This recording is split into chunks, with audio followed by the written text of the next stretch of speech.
Tutorial is for providers who were initially certified at any point during the current state fiscal year. The tutorial will walk you through the steps to complete the critical access rate attestation and will briefly review the critical access rate tool. My contact information will be at the end of the presentation, so if you have any questions about completing this, you may reach out to me. This is the critical access rate attestation. At the top is just general information about where you can access the critical access rate tool and this video tutorial, but also it notes that the attestation will need to be completed for each separate assisted living location. So if you have more than one location serving waiver consumers, you will need to complete an attestation for each of those locations. Section A is the first section that you'll need to complete. Each of the fields needs to be completed in its entirety before we can approve the critical access rate. So if any information is missing, it will be sent back to you and asked that you complete it. The assisted living Medicaid waiver number is a 7-digit number, and if you do not know your Medicaid ID, please contact your PAA, Provider Relations staff, and they will be able to get that information to you. Section B is to be completed by providers who were initially certified at any point during the current state fiscal year. So if you were certified anytime between July 1st of this current state fiscal year to June 30th, then you will complete Section B. If you have been certified for more than a year, more than a state fiscal year, then you will skip Section B. You can watch the other video tutorial and you will complete Section C instead. So there are two questions, and both of the questions need to be answered: whether or not you intend to continue to provide assisted living waiver services for the rest of the current state fiscal year, and that you project and attest that at least an average of 50% of the residents in the facility will be enrolled in Medicaid during the rest of the state fiscal year.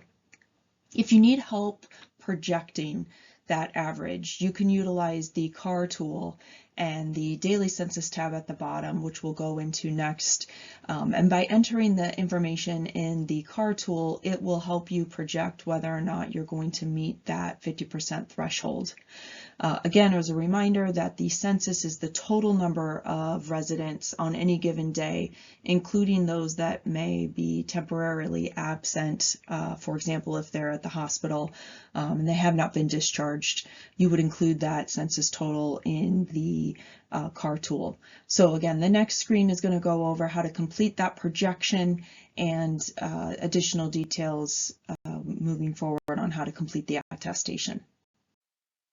This is the critical access rate tool, also called the CAR tool. It is an Excel document, and you'll note that the daily census tab is open. For determining whether or not you'll meet that average percentage at 50% of residents enrolled in Medicaid, you can project what you anticipate your daily census being, as well as the daily Medicaid census. Again, the following year in June, you will be asked to complete this tab in its entirety. So my recommendation would be to keep track of this ongoing so that come next year you can easily submit this information. So as you can see, as I start to fill out this information, in each of the columns for the dates, the cells turn from red to white, and that is just to draw your eye to any areas that you might have missed on the document. The Excel is set up so that if your value in column B, we see here at 48, is lower than the value in column C, you will actually receive an error message. So we would not expect that those values in column C be higher, but they can be the same. So there are changes that you'll note in column E as I enter information in the daily census and the Medicaid census, and this is the percentage that will help you answer the question if you project that you will be hitting that 50% or higher. Additionally, there is a value at the bottom, so you don't need this information for the attestation, but it's just helpful to know what your average daily censuses for projecting for the year, as well as the Medicaid census on average. You are not required to save and send the critical access rate tool when you are completing Section B of the attestation, but it will be required the following year when we send the survey out again. You do not need to complete Section C on the attestation, but next you will complete Section D, which requires you to add your name and title, the signature, and date. The attestation is, once it's signed, confirming that everything you have filled out is true and complete and correct to the best of your knowledge.